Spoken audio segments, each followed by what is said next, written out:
Bon dia a tothom.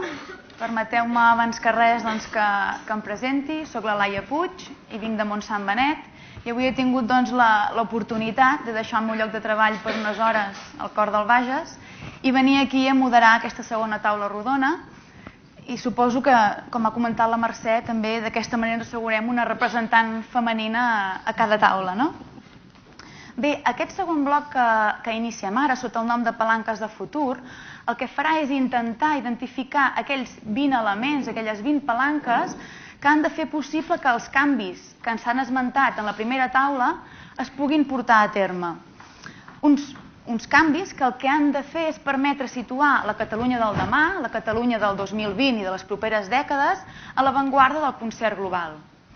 És per això que en aquesta segona sessió, i gràcies a les ponències d'experts de primer nivell en les diferents disciplines, tindrà un gran protagonisme l'educació i el talent i es posarà el focus en l'emprenedoria com a motor de dinamització social i econòmica del nostre país. Tot això, però, sense perdre de vista el paper transversal que tenen tant el pensament com la política i entenent aquesta última com a via de consens global per poder portar a terme tots aquests canvis. Abans de començar amb les aportacions, permeteu-me que presenti els ponents que avui ens acompanyen.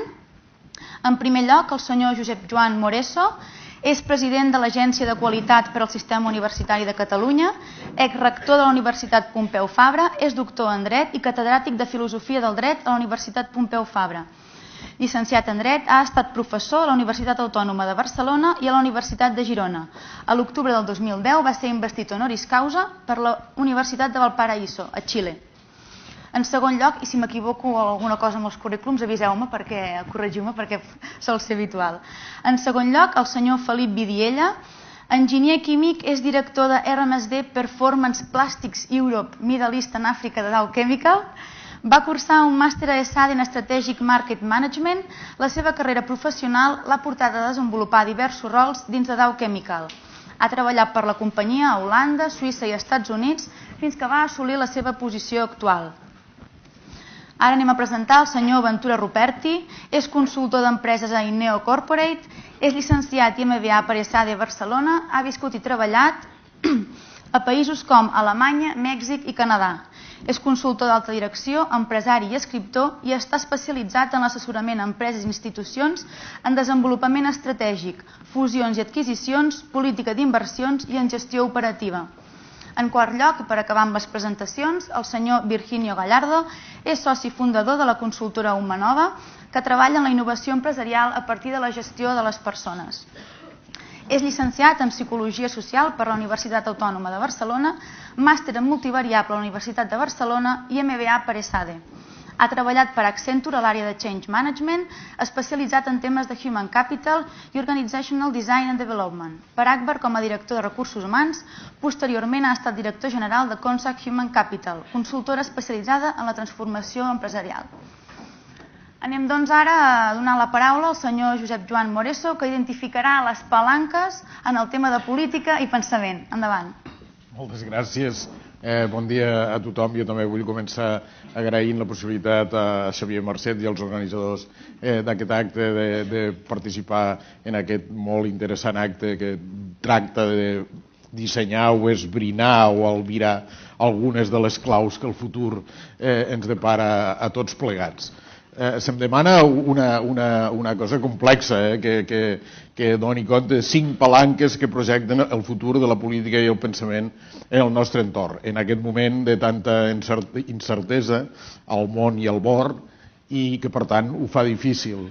M'esperona de tota manera fer-ho pensar, jo estic convençut d'això, m'he dedicat a això, soc professor de filosofia del dret, que els éssers humans ens distingim perquè som sensibles a raons, La raó humana, aquesta raó humana que ha portat a tantes coses com hem vist, no sé per què es mou això, però jo no estic fent res. No, jo no estic tocant res. Que la raó humana ens esperona a fer-ho i d'aquesta manera tractaré de posar alguns elements que poden ajudar a comprendre el que ens pot esperar en aquest àmbit. Els elements són els següents.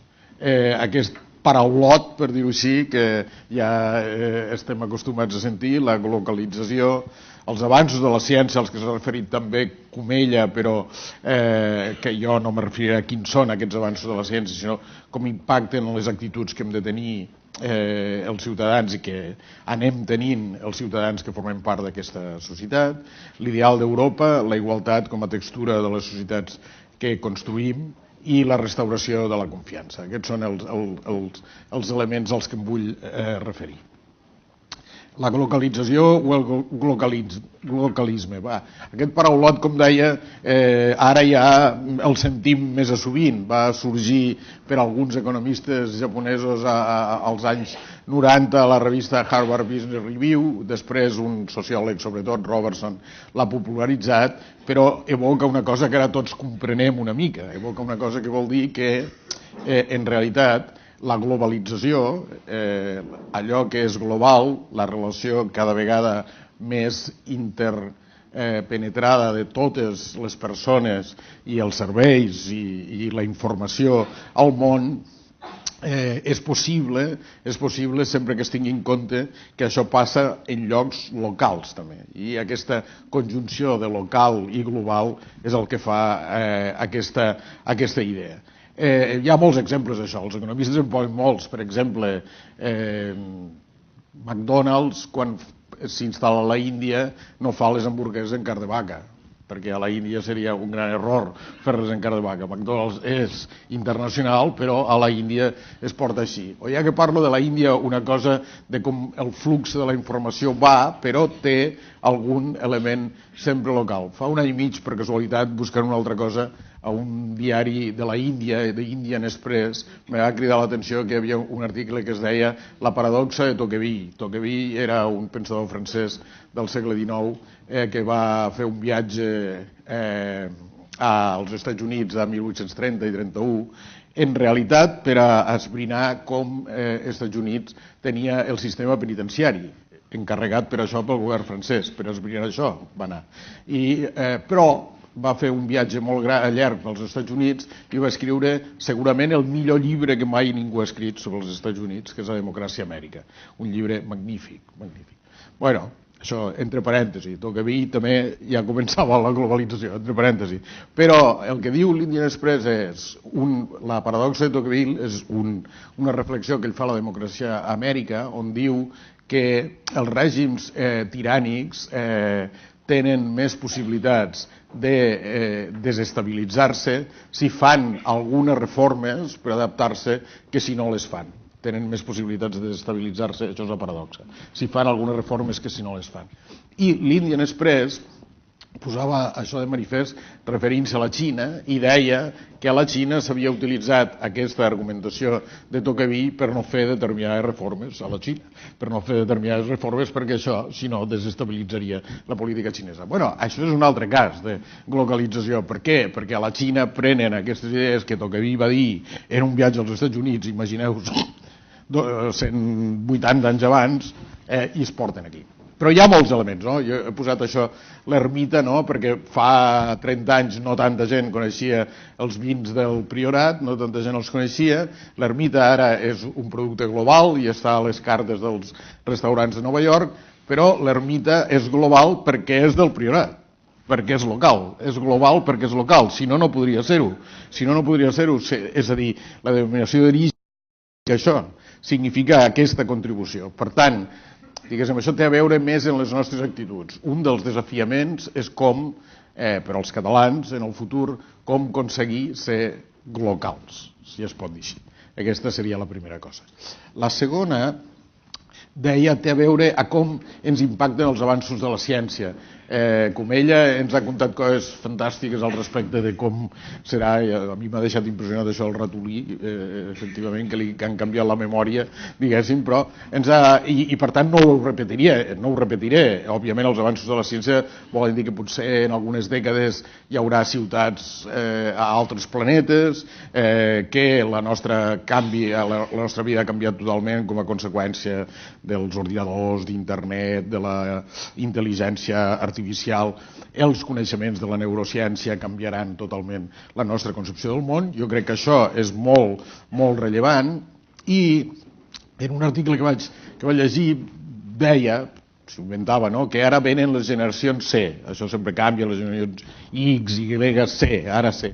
Però C de què? I jo crec que això és per a assumir com a actitud aquests avanços científics. Jo crec que té raó aquest article generació C, és perquè tots són paraules que comencen en C en anglès i també la majoria, almenys, en català.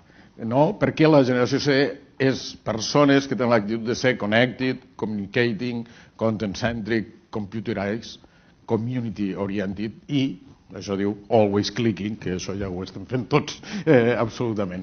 Per tant, jo crec que això és veritat. És un canvi al respecte de com ens relacionem en el nostre entorn i ja està passant, ja són així les generacions C. Aquest article diu coses que no sé valorar, que les generacions aquestes C es dividiran amb noms tan suggerents, i això jo ja sí que no ho sé valorar, com working nomads, on life, smart cloud, sensor economy, internet of things i semantic networks. Bueno, potser sí. Però en tot cas aquesta és la qüestió en les actituds. La tercera cosa, perquè això, la localització, més locals i més C és una qüestió d'actituds. Les altres tres coses que vull dir són d'ideals i de valors. La tercera és Europa, és l'ideal d'Europa, Europa com a ideal. L'ideal d'Europa i la Unió Europea han tingut dues crisis en l'última dècada que han estat molt dures i de les quals encara en veiem les conseqüències. Una, el fracàs del projecte de Constitució Europea, i per això he posat aquest llibre que és recent, de Habermas, i que recomano, he posat la versió alemanya perquè és l'original, però està en castellà aquest llibre, no?, sobre la Constitució Europea, sobre la Constitució per a Europa. Dic el fracàs del projecte de Constitució Europea i la crisi econòmica. Això ha desestabilitzat d'alguna manera el projecte europeu, l'ha portat cap al que Habermas diu i es queixa, i jo estic d'acord amb ell, no? Habermas és el pensador, el filòsof continental més important que ens queda. L'últim gran filòsof europeu és Habermas, sense cap dubte. L'últim fins ara, potser vindrà algun altre, però l'últim gran és Habermas. Habermas ens diu que estem caminant, i això és veritat, per la mateixa estructura de la Unió Europea, cap a una Europa, com dir-ho, ell anomena un federalisme executiu. És a dir, manen els estats, manen, per tant, el Consell, la Comissió té molt poder, però implementa el que diu el Consell, i això fa que aquest federalisme no és un federalisme democràtic, no és una real democràcia.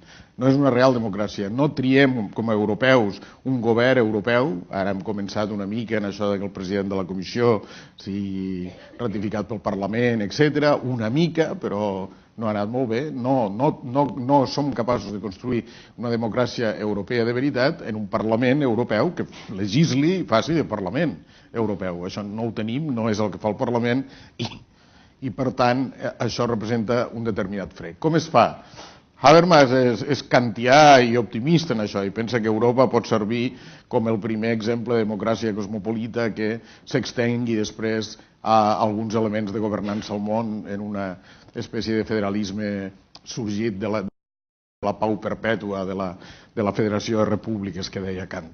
És optimista Habermas, però jo crec que necessitem idees com aquestes, necessitem idees que facin el nostre futur polític, el futur polític dels ciutadans d'aquesta part del món, que cada vegada, Europa vull dir, que cada vegada és menys en habitants respecte al total i és menys també en capacitat econòmica, que ens adonem que el que necessitem no és menys Europa, malgrat totes les coses que estan passant, sinó més Europa. La quarta qüestió és això que jo dic, la igualtat com a textura social. En aquest moment potser ja tots som conscients, potser tots veiem, estem d'acord, que aquesta crisi econòmica, que no ens acaba d'abandonar del tot, ha repercutit sobretot en els més dèbils de la nostra societat.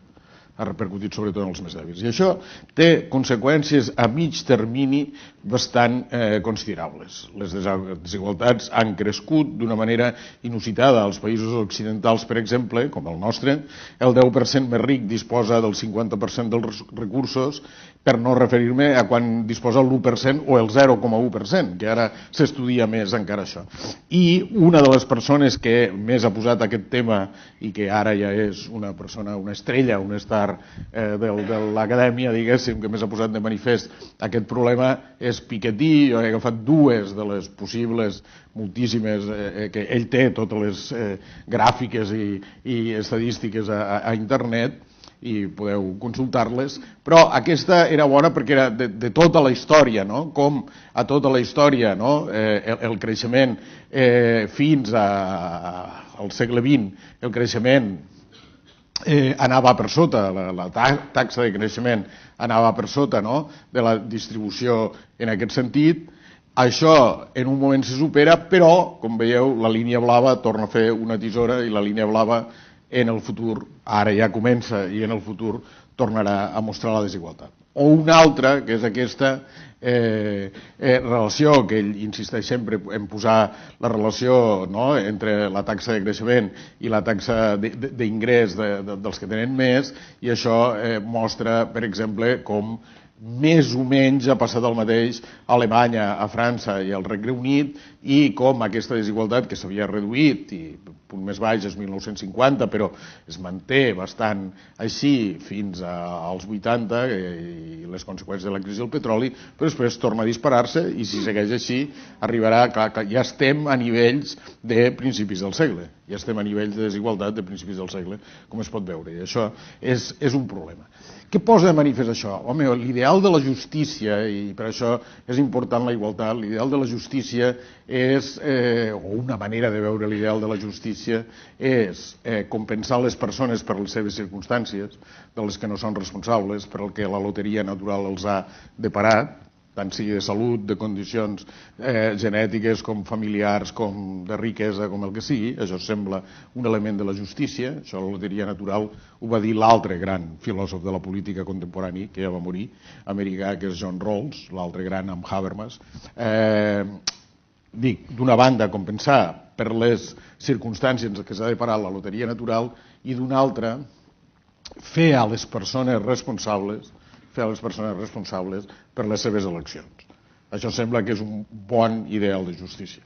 Les dues coses juntes. Per què? Si no compensem a les persones per les seves circumstàncies, no els donem igualtat d'oportunitats reals, no ho poden fer, i si no fem responsables a les persones per les seves eleccions, no els donem el que mereixen.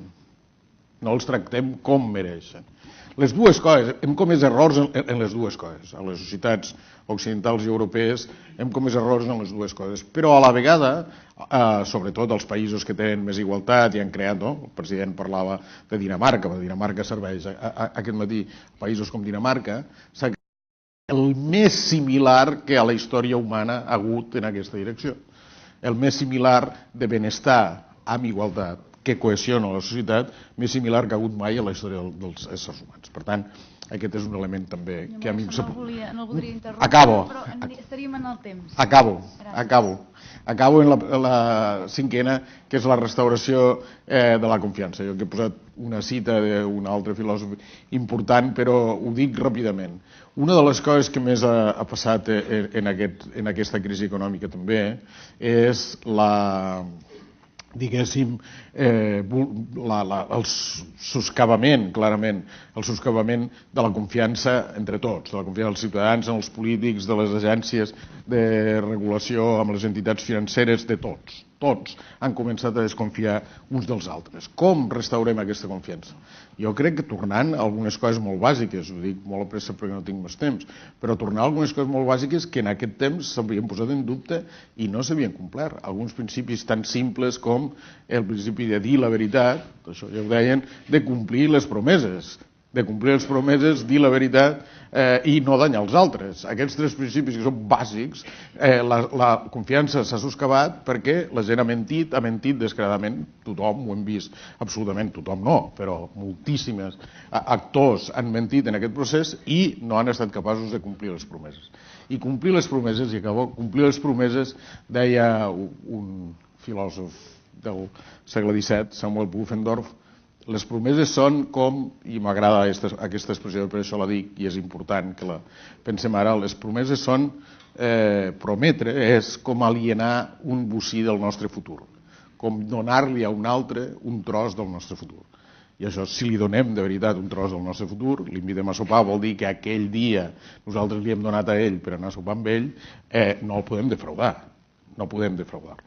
I això és el que jo crec que hem oblidat. Hem oblidat aquests principis tan bàsics i hem de ser capaços de tornar-hi. Això és el que diu Petit, no? Els que tenen responsabilitats institucionals i dissenyen les institucions farien malament en oblidar la importància de la confiança i és un element que jo crec que ens caracteritzaria si som capaços de restaurar la confiança. I ara sí acabo, moltes gràcies per això, però crec que aquests 5 elements ajuden a configurar alguna de les coses que hem de pensar. Gràcies.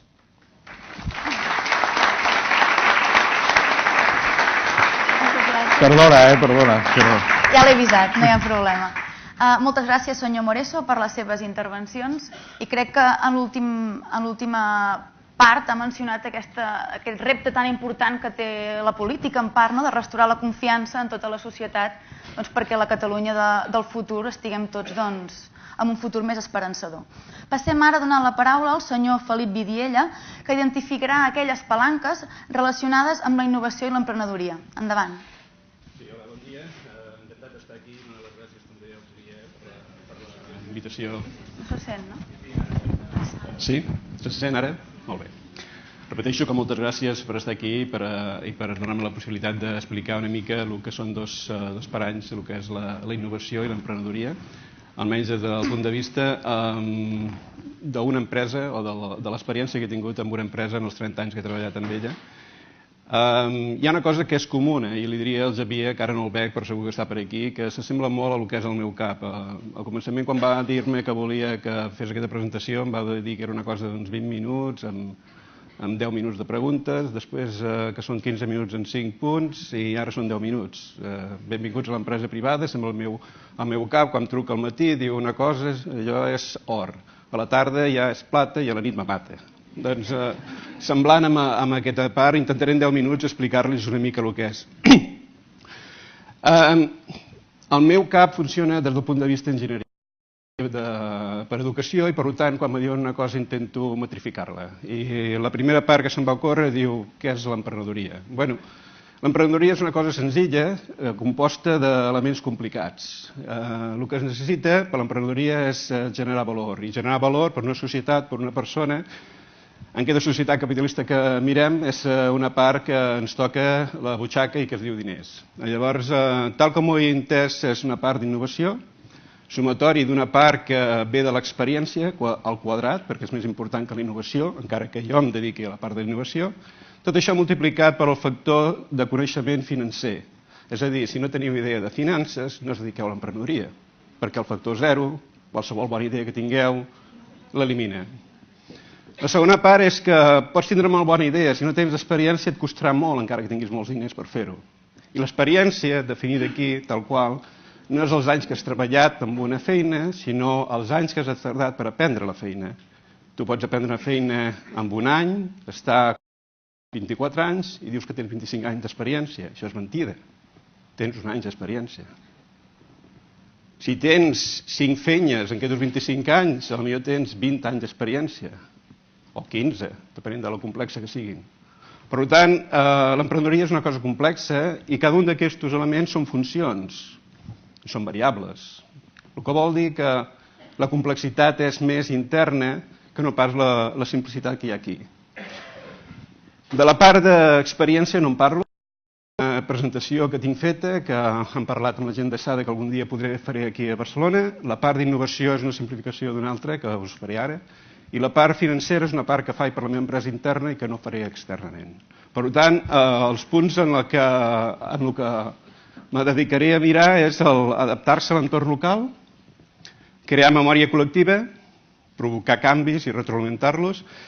Aquí la paraula retroalimentar-los no està ben feta. La paraula original era neuroalimentar-los. Les neurones són molt intel·ligents. A mesura que les fas servir, es fan més fortes. Quan no les fas servir, desapareixen, marxen, no es serveix aquella part. Per tant, els canvis els tens que neuroalimentar, no retroalimentar. La part de tensionar la gestió és una part de metrificar i no quantificar. Jo puc quantificar moltes coses. Metrificar me suposa saber on vull arribar. I la part última, que potser a molta gent relacionada amb els governs no els agrada, és que tens que ser apàtrida en la part de regulacions. Si t'apreten molt en un costat, tens que tindre rodes per marxar cap a un altre. El metamorfisme a l'entorn és una part que de vegades costa entendre, però els que estan al voltant, quan tu entres en un negoci o en una emprenedoria i saben més que tu. El millor que pots tindre és una mica d'humilitat i respecte. La part d'agilitat i rapidesa no s'agafa perquè jo sigui ràpid i vulgui fer coses de pressa, s'agafa perquè sé copiar. Algunes persones ho diuen de forma diferent, es diria desestructuració en termes cuiners. Però de totes formes això vol dir que tens que saber trencar les coses, identificar els elements claus i tornar-los a muntar d'una forma diferent perquè sigui més efectiu que del que has agafat. Si no ho saps fer, no saps copiar. En tot cas, sabràs clonar o sabràs imitar, però el nivell de copiar és més alt. La paraula copiar està mal, no s'accepta. Tenim una espècie de reticència a acceptar paraules tal com sols, però copiar vol dir saber entendre unes coses. Tens que ser capaç de canviar de lliga i redimensionar. Quan vaig començar a la meva empresa fa 30 anys, fa 25 anys em van donar un primer projecte, era un negoci d'uns 33-34 milions de dòlars, perdia 3 milions de dòlars, a veure què saps. Avui tinc un negoci de 8.000 milions de dòlars, semblantes coses, sé fer més o menys el mateix, l'únic que passa que practico una mica més. Tens que canviar de lliga, perquè si no, no podries fer més enllà del que fas quan vas començar o quan vas fer una cosa per primera vegada. I què vol dir canviar de lliga? Canviar de lliga vol dir canviar d'actors. És a dir, ho fico en canviar de lliga perquè era una paraula traduïda al català que podeu entendre del que era el concepte anglès, però el que volia dir, i ficat en termes del Barça, és que hi ha èpoques que es tenen uns equips per fer unes coses. Si mantens el mateix equip 10 anys més, tens un grup de persones molt més velles, incapaces de fer moltes coses i que no et donaran els rendiments que tenien que donar. Per tant, quan canvies de lliga, tens que canviar d'actors. A vegades costa perquè resulta que has treballat molt amb unes persones. Aquestes persones les tens que canviar si ets una persona innovadora. I canviar-les vol dir col·locar-les en un altre departament, enviar-les a una altra companyia, fer-los alguna cosa. Però tens que canviar. No segueixes mai amb els mateixos equips al llarg de la vida. Si ho segueixes, saps on podràs arribar perquè la trajectòria és projectada. Tens que dimensionar, el cas que ha ficat abans en Joan era evident, 100 milions de dòlars el primer de codificació del genoma, menys de 1.000 la següent generació.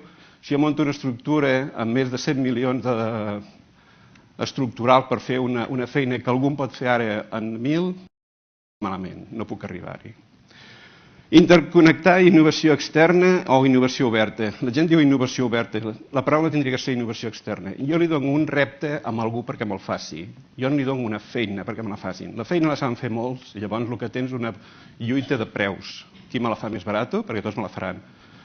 La feina que no sé fer, que no puc fer, que no arriba, que no tinc capacitat, la tens que passar perquè els altres innovin. Això és innovació oberta i tens que obrir els llibres, cosa que moltes empreses no saben fer.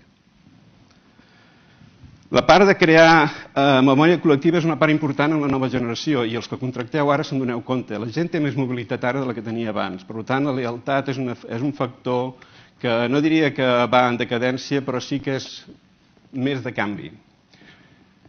Si jo tinc amb una persona, la formo durant els primers 5 anys de la meva empresa i que decideix marxar, jo he perdut una part molt important del meu coneixement. El que tinc que fer és integrar tot aquest coneixement d'una forma intangible dins de la meva organització. Aquesta forma intangible ve per diferents motius, aquí m'allargaria massa, però una part que segueix després els fluxos dinàmics de coneixement pre- i posttemporal vol dir que integro persones amb experiència i persones que me venen de la universitat amb uns coneixements que puguin millorar els coneixements de la gent de l'experiència que no van a la universitat a agafar-los, amb la qual estic a l'última. Si jo em tanco en la part d'innovació només amb el meu grup i no incorporo contínuament els fluxos externs, això es deteriora. Molts fluxos externs se'n van, això es dilueix. El balanç és el que tenim que fer cada un per la part d'innovació per mantenir el flaire. I afavorir l'alt potencial i no la socialització dels recursos és dir i saber dir sí i no. Si tinc un pressupost de 10 milions, tinc 10 projectes, el cafè per tots no funciona. No puc donar 1 milió a cada un dels projectes. Tinc que decidir quins s'emportaran 4 o 5 i quins s'emportaran menys d'un. Si soc capaç de fer això, difícilment mouré tota la innovació que pugui tenir a la meva cartera de projectes a la mateixa velocitat. Els èxits dels que jo decideixi i siguin exitosos darrere són els que me retroalimentaran els que tinc jo a la part de baix de la llista. Si no escolleixo bé els que estan al capdamunt, aquests de capdavall se moriran igual, o sigui que no cal donar-los moltes coses. El que tinc que fer és permanència a la llarg del temps, no només una part. I a vegades quan parlo amb gent em diu és que tinc un problema amb l'empresa. Vaig veure moltes vegades amb molta gent. Tinc un problema amb l'empresa, necessitaria innovació. Es pensa que la innovació, i aquí suposo que deu haver alguns altres metges, és una malaltia aguda, és un constipat, és una grip. La innovació no és una malaltia aguda, és una malaltia crònica.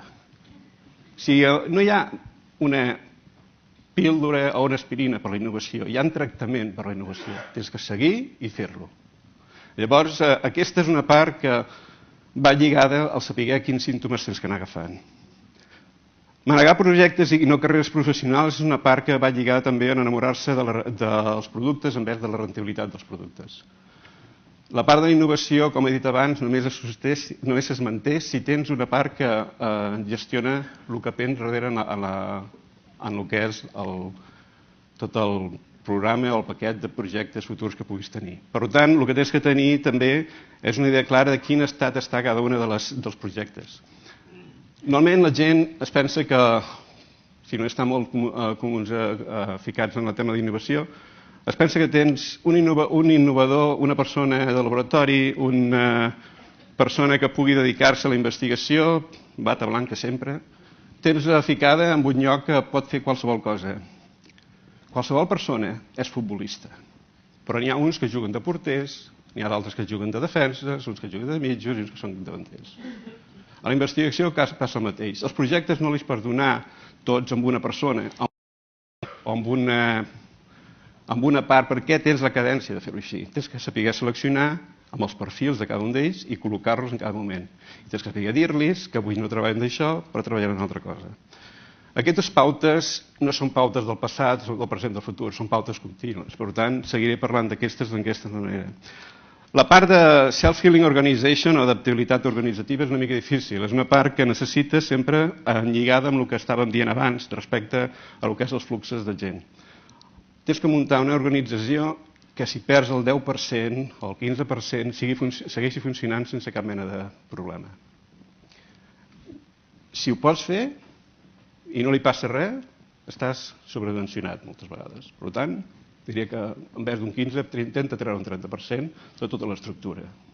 Quan no puguis arribar més, intenta que allò es mantingui sol, per si sol, i que cada un d'ells siguin capaços d'integrar-se i fer les coses que fan els altres sense duplicitats. Una cosa curiosa, i aquí és una part molt genèrica, que potser tindria que matisar, però quan dones un projecte amb un grup majoritàriament de noies, tenen tendència a col·laborar al projecte, se coordinen els projectes. Quan els dones amb un grup d'homes, tenen tendència a segmentar o a separar els projectes. O sigui, d'una altra manera, 5 persones treballen en un projecte i tens que agafar i ficar-los en 5 fases. Moltes vegades els grups s'agafen i treballen entre ells en més d'una d'aquestes fases. Quan tens un grup totalment separat de masculí, el que fa és segregar aquestes fases, cada un treballa en la seva i llavors al final s'ajunten. Ni una ni l'altra és correcta. La combinació de les dues és la millor. Però això també teniu que mirar-lo una mica amb com s'evolucionarà en el futur, perquè cada vegada més i més s'incorporen més noies, que és molt bo, dins del món i les estructures laborals. I aquesta diversitat es té de mantenir diversa. Tens que tindre una discriminació positiva cap a les noies quan són poques i una discriminació positiva cap als nois quan són menys. El balanç és important. La diversificació cultural, ètnica i social no la tinc que comunicar, ja ho ha fet el president abans, això és un avantatge, una forma de pensar diferent i una estructuració també molt diferent. Estirar els límits, vaig de pressa ara, mantenir-se alleugerat d'estructura. L'alleugerament de l'estructura innovativa o d'innovació és important per el que us hem dit abans també en el tema del genoma. O sigui, no tindràs mai els mateixos beneficis al llarg dels anys i tens que adequar-te amb aquests beneficis. Llavors, una part de la innovació no és exenta el que li passa a l'empresa, no és exenta el que tindria que fer, ha de ser contínuament o ha de ser capaç de tensionar-se contínuament a treballar i fer el que fa en tot moment. Reducció de costos, conformabilitat de productes a la dinàmica de mercat i gestió d'espurnes són tres conceptes que sempre es tindrem en innovació. La reducció de costos, si vols mantenir-te. La part de conformabilitat dels productes a les necessitats del mercat és l'evolució normal. O sigui, no són revolucions de producte, són evolucions de producte, evolucions de serveis, evolucions del que vulgueu a la vostra empresa o la innovació que sigui. I la part de gestió d'espurnes és el que salta de tant en tant i tens que ser capaç d'agafar-lo. El temps de vida mitja, si heu tingut un foc a terra i veu ja una espurna, és poc. I té de tindre un tipus de fusta que estigui més o menys mida perquè la pressió dintre de cada una de les cèl·lules de la fusta o de la lignina salti i llavors s'ensegui. Té de tindre una sèrie de paranys que siguin semblants. Això és el mateix. Si quan salta no l'agafes i no saps aprofitar-la, no tindràs el foc, no tindràs la capacitat de fer-ho. I això la gestió es té de fer a través del que és l'organització i l'organització té d'evolucionar així també en el futur. L'última és apàtida amb les regulacions. No hi ha gaire més que explicar. Les que tenen que ser competitives perquè siguin properes a la innovació té que ser les organitzacions estatals, governamentals, de països, de continents, les que vulguem ficar nosaltres, tenen que ser competitives perquè les persones que siguin innovadores i emprenedores puguin sentir-se a gust dins on estan i no tinguin que buscar llocs més competitius fora d'ells. Són llocs molt competitius quan tinguin possibilitat de fer patents en un altre lloc que no tinguin tants entrebancs com els que tinc aquí, o en un altre lloc, no em refereixo aquí no com un lloc físic, sinó com un lloc virtual on pugui situar-ho en cap moment. També podria dir una part del que són regulacions en quant a productes que tinguin que passar per una sèrie de tamisos. Quan més complexes siguin, més possibilitats tinc que aquests tamisos ja me'ls pugui saltar fent en un altre lloc i importar el producte final. I hi ha també una disciplina de col·laboració institucional contínua. És a dir, jo no trenc decisions sense haver comunicat i parlat i tingut una entesa amb els governants o les institucions que regulen o cadascuna de lo que són les diferents comissions que fan una normalització en un lloc concret de lo que és la vida de tots els productes que podem tenir. I aquí acabo. Aquestes són gairebé els paranys que crec que seran en el futur. Ho dic que seran en el futur perquè durant els últims 30 anys he vist que també són en el passat. Per tant, no crec que canviaran molt. Si més no, el que he dit al començament seran més ràpids. El dels 30, 20, 10 minuts, jo crec que seran encara menys la propera vegada. Vostè em diran 5 minuts i acaba i us ensenyaré una foto. Moltes gràcies.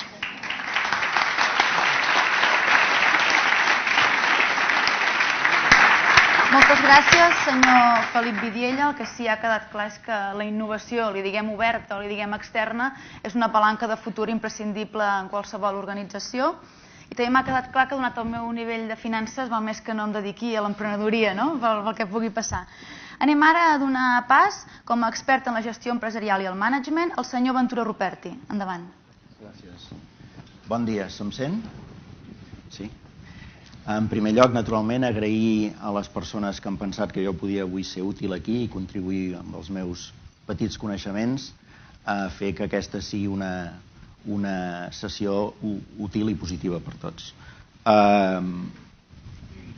Jo tenia una portada molt xula que veig que ha desaparegut, però, de totes maneres, les 5 palanques de les que jo us voldria parlar avui són les que estan esbossades aquí. La primera és la preparació per a la complexitat, la segona són els contactes i connexions, la tercera, la idea clara de que estem d'empleats emprenedors, la quarta, la confiança, i cinquena, una reflexió que jo he batejat més món i menys malic. Prometo solemnament que jo no havia parlat amb cap de les altres persones que estan aquí aquest matí, però certament a mesura que he anat escoltant he vist que moltes de les coses que jo us diré ja han sortit, el qual penso que és una bona notícia. Al final, com fa un moment comentàvem també abans de començar, és bona senyal que els que més o menys us hem de donar algun suggeriment sobre cap on va el futur i què hem de fer, doncs coincidim en alguns aspectes. Llavors em fa gràcia perquè la idea de confiança ja ha sortit i alguna cosa que veureu ara també hi ha anat sortint, el qual penso que és bona senyal.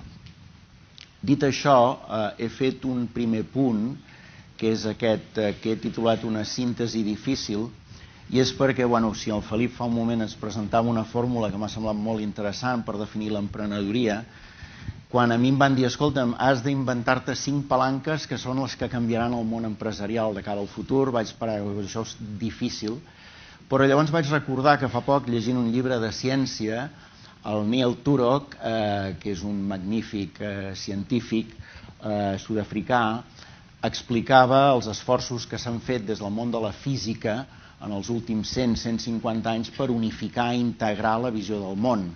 Sabeu que hi ha la física newtoniana, la física quàntica i moltes altres que jo sóc absolutament incapaç d'explicar. I ell explica en aquest llibre, molt interessant, que a més està a punt de ser publicat a Espanya, traduït per plataforma, aquesta petita fórmula que d'alguna manera sintetitza el funcionament de l'univers, tant a nivell macro com a nivell micro. Clar, jo ho trobo extraordinari. Amb la qual cosa vaig pensar, si aquests senyors han sigut capaços d'inventar-se això, jo he de ser capaç de pensar 5 palanques simples. I ja està, era un acudit. Dit això, la primera palanca, preparació per la complexitat. I el de la complexitat està posat a propòsit perquè, malgrat que contínuament ens anem repetint el mantra aquell de keep it simple, la realitat ens desborda i cada vegada és més difícil, més complexa, hi ha més variants, més alternatives, més opcions. Amb la qual jo penso que viure amb la complexitat és imprescindible i per tant hem d'estar molt preparats. I aquí van, des del meu punt de vista, 4 pistes per a aquesta preparació. Primer i essencial, la formació i a més continuada. I no he subratllat-lo de continuada perquè seria excessiu, però està clar que hem de tenir una voluntat d'estar sempre formats, sempre informats. I això és molt important. I més avui en dia que la formació, a través d'algunes empreses molt innovadores, jo en conec alguna que és espectacular, la configuren de tal manera que en comptes de ser avorrida, pesada i densa, és divertida, atractiva i engrescadora. O sigui que insisteixo, crec que la formació continuada fonamental. Segona qüestió evident, l'experiència. I fa un momentet se'ns parlava de lo que és un any d'experiència o 25 anys d'experiència. Estic d'acord amb aquella visió, però sigui un any o sigui 25, cada minut d'experiència que atresorem és autènticament un tresor. Per tant, desenvolupem-nos, busquem maneres de tenir experiències noves dins de la feina, fora de la feina. Al final, el circuit neuronal, el cervell que tenim aquí dins, es nodreix de moltes coses, tant si són de l'àmbit del treball com si són de l'àmbit privat. Tot aquí dins hi ha una gran coctelera que ho barreja i finalment fa un output. Doncs aquest output també s'estructura a partir de l'experiència. Quan parlava de la complexitat, em referia a el que aquí he posat com a desestructuració organitzativa. Volem dir que si fins ara, o diguem-ne en els últims 50 anys, l'esquema era, doncs hi ha un CEO, sota del CEO hi ha un director general, o no, hi ha directors de divisió, i sota els directors de divisió, directors de departament, etc. Tot això està canviant molt. Les estructures jeràrquiques no cal dir que ja no són el que eren, afortunadament, però és que, a més, la manera en què les empreses tenen a relacionar-se amb el món que les envolta no té res a veure. Management d'empreses és management de persones. A les persones els hi posem diferents etiquetes, però segueixen sent persones. El consumidor, el client, el proveïdor, els nostres col·laboradors empleats. Al final, la gestió d'una empresa és gestionar les relacions amb cada una d'aquestes grups o persones. Aquesta estructura mental que tenim de què ha de ser una empresa s'està esmicolant dia a dia, i no necessàriament cap al caos, senzillament cap a la complexitat. I, conseqüentment, hem d'estar preparats per això. I, per últim, un element que per mi em sembla absolutament vital, i per això crec que s'ha d'aplicar a tot el que fem a la vida, és la curiositat. Hem de ser xafarders, hem de ser curiosos, i això ho vaig aprendre quan era molt petitet, recient sortint de SADE, i els primers jefes que vaig tenir, afortunadament, em van ensenyar a fer moltes preguntes, a ser un preguntón. I a la llarga he arribat a la conclusió de que preguntar no deshonra, sinó que honra. I, conseqüentment, jo segueixo preguntant, i crec que la curiositat ha de ser un motor per tots nosaltres. Perquè, a més, quan un és curiós, acaba veient les coses en el seu conjunt, perquè s'informa i entén el que l'envolta com un univers. I m'interessa tant la política, com l'ètica, com la novel·la, com l'assaig, com la poesia, com la música, el cinema. Tot acaba donant-me, aportant-me una visió universal de les coses que acabaré aplicant finalment a la meva gestió. Això és molt important. No ens hem de tancar amb closques, sinó que ens hem d'obrir. Hem d'enriquir-nos mentalment, anímicament. Això, a més, des d'un punt de vista molt més pràctic, ens permet desenvolupar l'habilitat del trendspotting. És a dir, jo soc capaç, si tinc molts inputs i els sintetitzo adequadament, soc capaç d'anticipar-me a les tendències.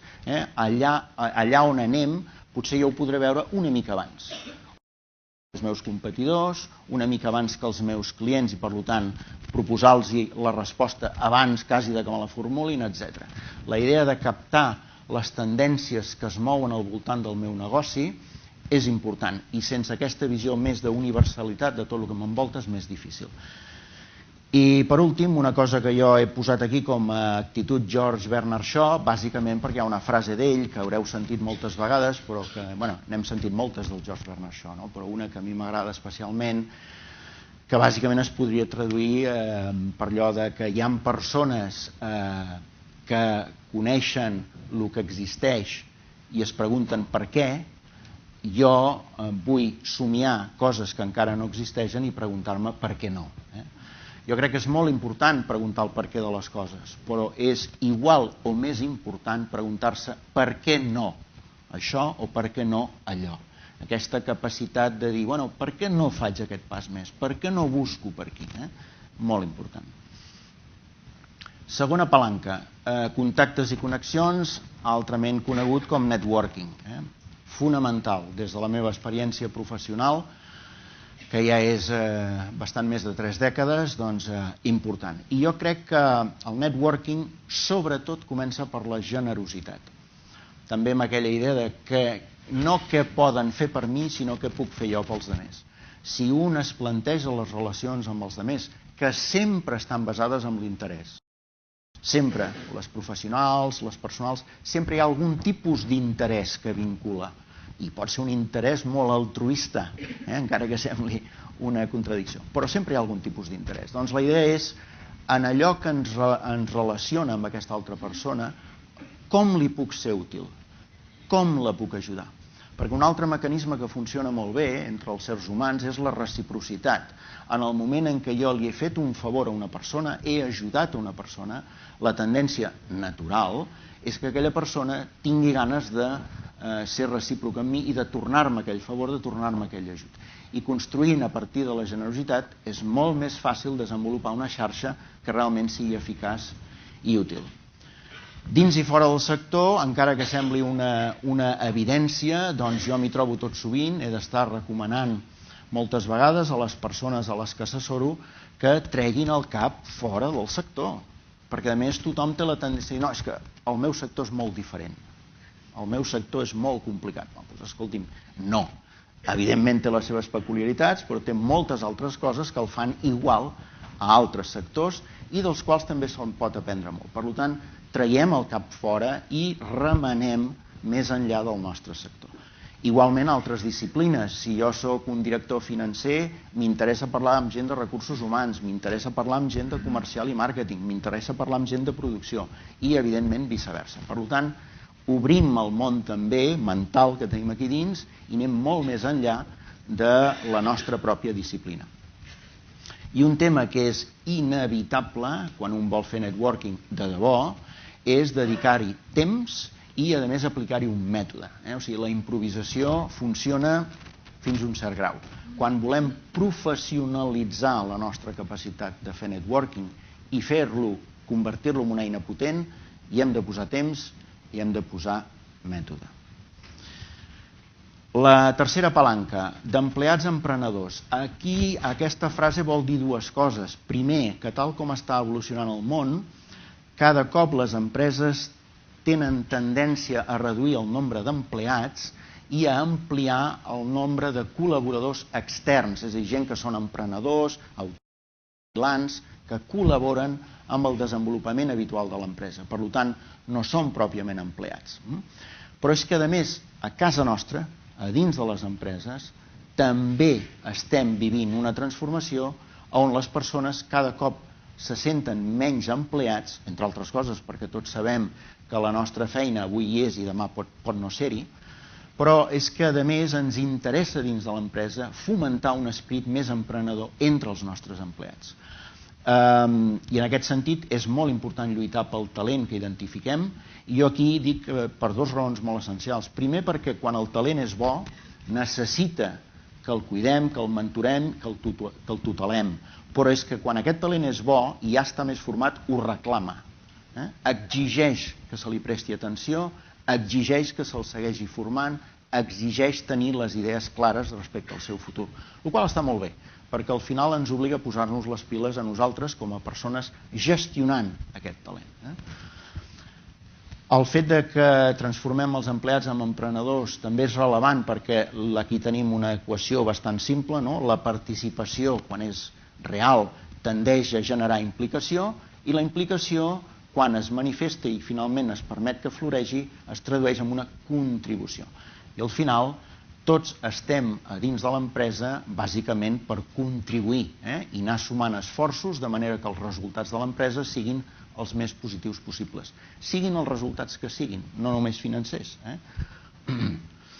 I per últim, una raó de tipus absolutament selfish, interessada, que com deia el Newton, ell havia fet el que havia fet perquè havia pujat sobre espatlles de gegants.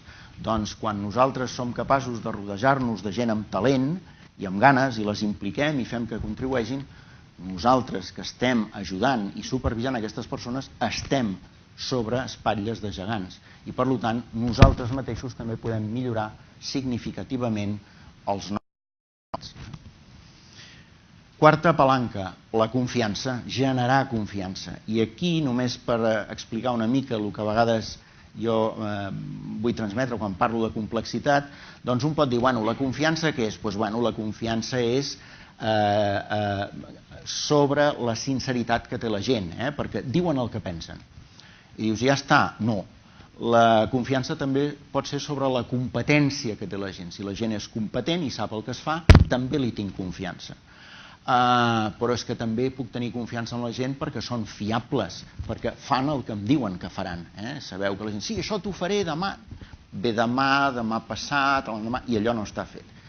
Per tant, i en fi, així successivament, en el seu moment jo vaig identificar fins a 7 diferents aspectes que d'alguna manera estan vinculats amb la confiança. I és molt important perquè si la confiança, que és un concepte tan elemental, perquè tots funcionem, des del sistema econòmic com la gestió empresarial, ja és tan polièdrica com el que estem veient aquí, imagineu-vos en molts altres conceptes que maneguem d'una manera molt simple, però que en realitat tenen molta càrrega de profunditat, són com icebergs. I la cinquena i última palanca, aquesta que vaig pensar que es podia titular menys malic, perquè jo crec que és molt important que entenguem que vivim on vivim i hem d'entendre tot el potencial d'allà on estem i que ens ofereix, però el món és immensament gran, El món és immensament ric i si en som conscients d'això l'hem d'afrontar sense por, sinó amb molt d'entusiasme i amb moltes ganes. Per què? Perquè al final crec que sense complexes a casa nostra tenim molt que oferir, però és que també el món té molt per oferir-nos i seríem bastant bobos de no saber-ho aprofitar. I en aquest sentit, inclús coses que poden semblar a priori negatives no ho són. Les oportunitats en el món impliquen creixement per casa nostra, per les nostres empreses, per nosaltres com a persones. Les amenaces jo les tradueixo com un aprenentatge. Si les constatem, evidentment treballem per modificar-les i que ja no siguin amenaçants. Per tant, hem fet un aprenentatge. La inspiració que ens pot aportar donar voltes por ahí es tradueix a casa nostra amb innovació, una mica el que parlàvem de copiar, o inclús les adaptacions que poden fer els xinesos de Tocqueville. Al final, si ens movem i ens obrim al món ens pot inspirar i això es tradueix finalment en innovació a casa nostra. I per últim, el món ens porta molt talent. Hi ha moltes persones molt talentoses por ahí i és fantàstic conèixer-les, és fantàstic desenvolupar projectes professionals amb aquestes persones i és fantàstic, si és possible, reclutar-les i portar-les a casa nostra. Perquè quan reclutem talent de diferents llocs del món, el que acabarem tenint és una multivisió, una visió global, àmplia, rica de tot el que podem fer. I tornaríem a aquella idea de ara que tinc una manera diferent d'entendre el món. I ja està, només acabar amb una frase que em semblava que podia sintetitzar bé el que volia transmetre-us, i és que, evidentment, sense present el futur és impossible, per tant, el futur l'estem construint ja avui, cada dia, ara que estem aquí i en el minut després d'haver sortit d'aquí, però pensem també que sense futur el present és absurd, no té cap sentit. Per tant, és important treballar i molt perquè aquest futur sigui positiu per tots. Gràcies.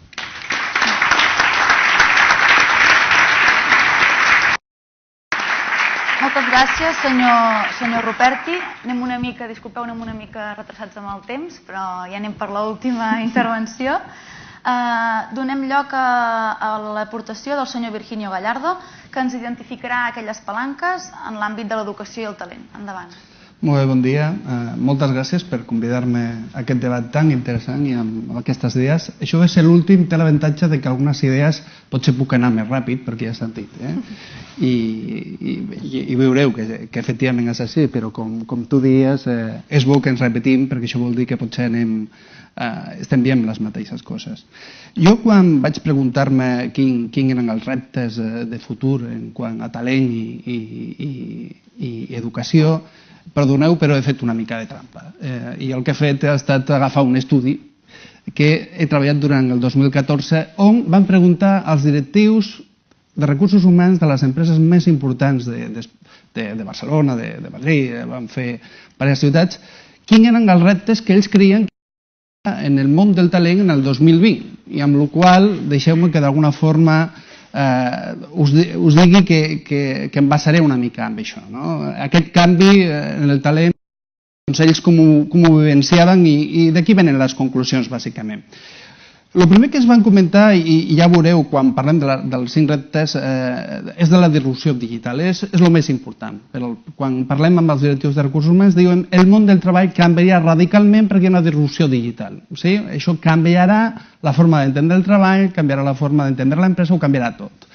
La globalització i la mobilitat, mobilitat en el sentit també no únicament de moure's de lloc, sinó de moure d'empresa, un mercat de treball hiperflexible, on la gent anirà canviant de forma molt ràpida, amb un impacte generacional, que vol dir que entrarà gent nova amb nous valors i gent gran que no s'acabarà de jubilar, això és una cosa que encara sona pitjor que allargar la jubilació als 70, o sigui, no està clar que es jubilin, i la innovació provocarà una sèrie de temes relacionats amb les emocions i amb les competències que s'han de treballar.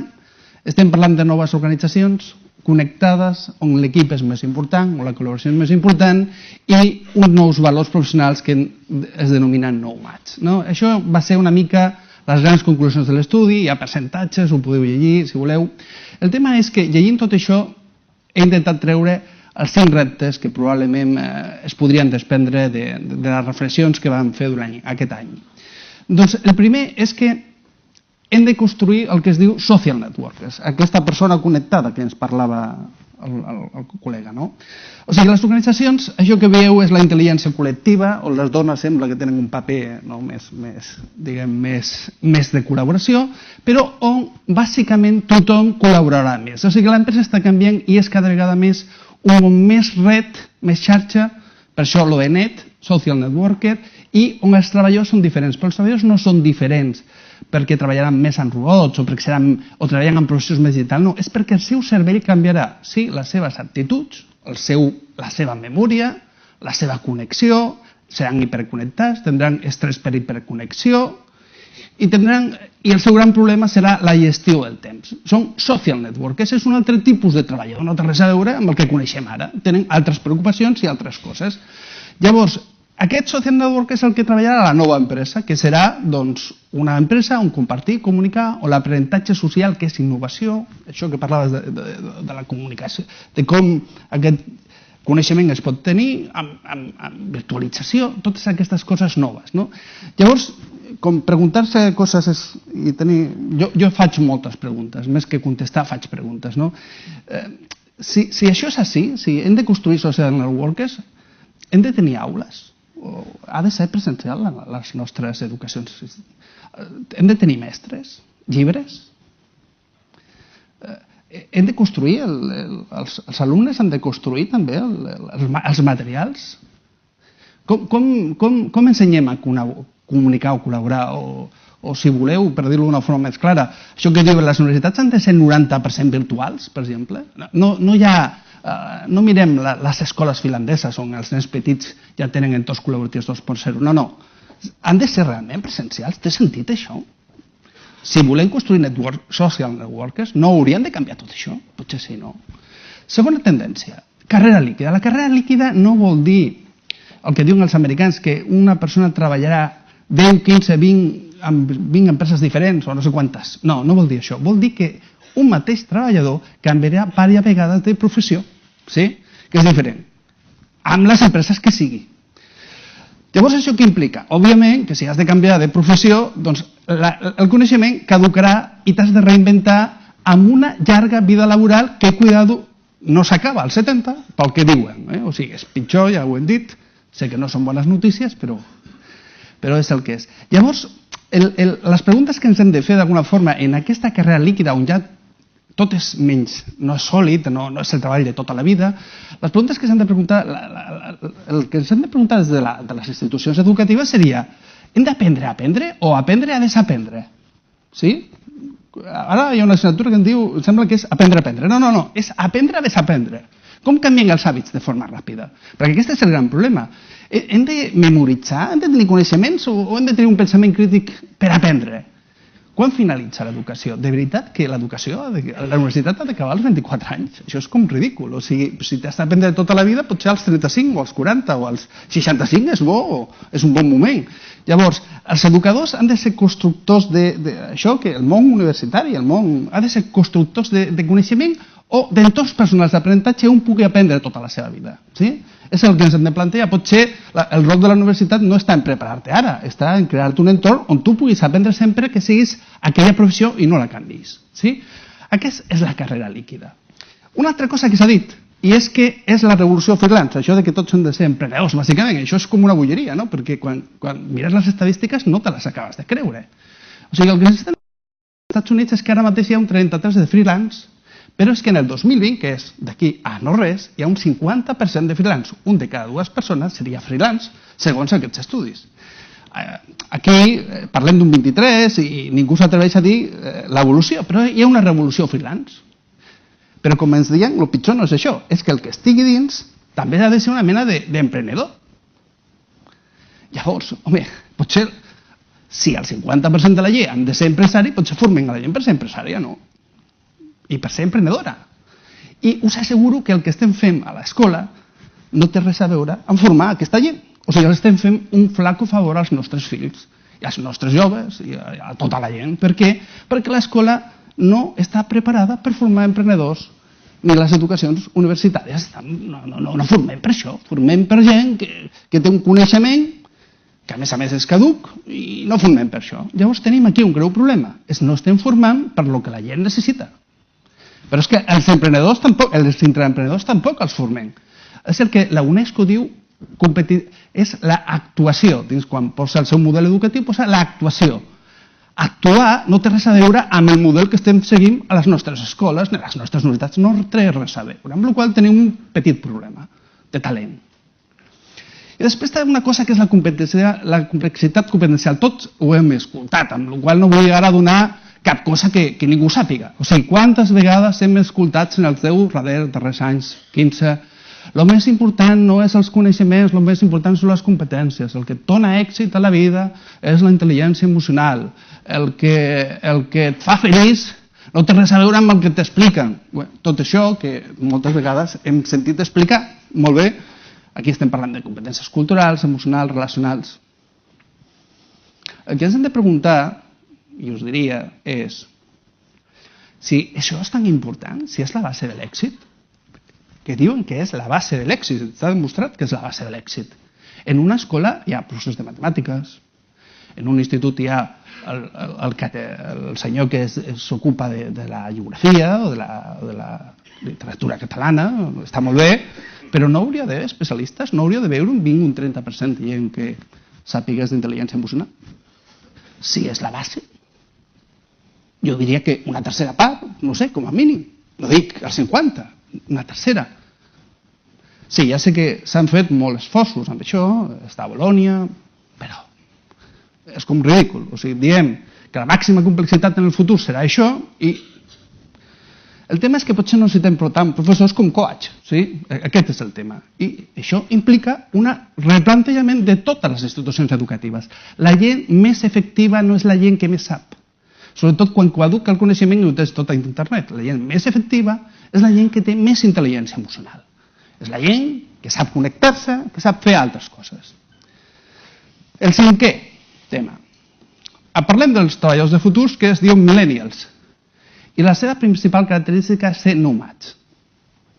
Són els noves empreses, són els que més innoven, els que van per projecte, tenen aversió a la jerarquia. La gent parla habitualment malament d'ells perquè no els agrada els jefes, no es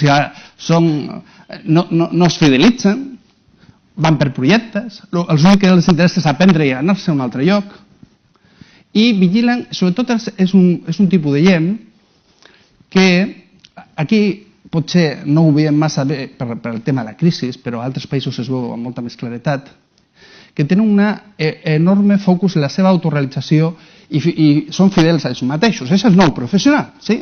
Aquest que serà intraemprenedor, emprenedor, no ho sabem. Llavors aquesta gent té altres preocupacions per ser feliços, que no té res a veure amb el que és ara un treballador actual.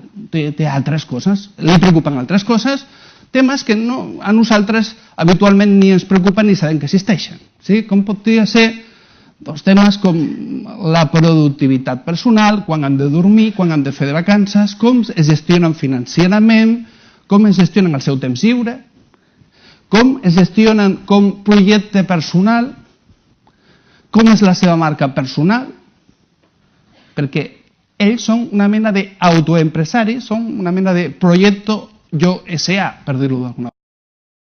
Clar, el tema, aquests nomats, que són els nòmades del coneixement, que és el nou treballador, que és a més el que li interessa a l'empresa, és perquè és intraemprenedor, és el que li interessa.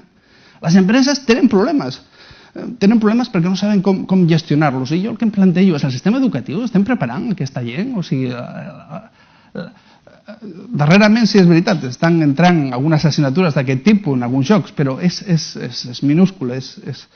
O sigui, la preocupació que té el nou professor feliç o el que no el farà feliç, estem parlant de temes molt profuns d'autorealització, de quines són les meves competències, com he de canviar, com he de fer una transició professional d'un lloc a un altre, de forma ràpida, perquè m'he de reinventar. Totes aquestes coses probablement haurien de formar part d'aquest background per formar els nous professionals. Jo us diria que el repte del talent, els països, les regions, no són riques en si mateixos, no són innovadores. El que és innovador, avui ens ho recordava el president, és la gent. Sí, és el talent individual moltes vegades, que és el que forma empreses i que després algunes es fan gran, poquetes, però algunes es fan gran i tot això. Si volem aquesta innovació, si volem aquest talent, hem d'educar amb aquests nous reptes, si no, difícilment tindrem aquesta innovació, tindrem riquesa i tindrem benestar. Bueno, espero que hagi... Sí? Més o menys. Molt bé, moltes gràcies.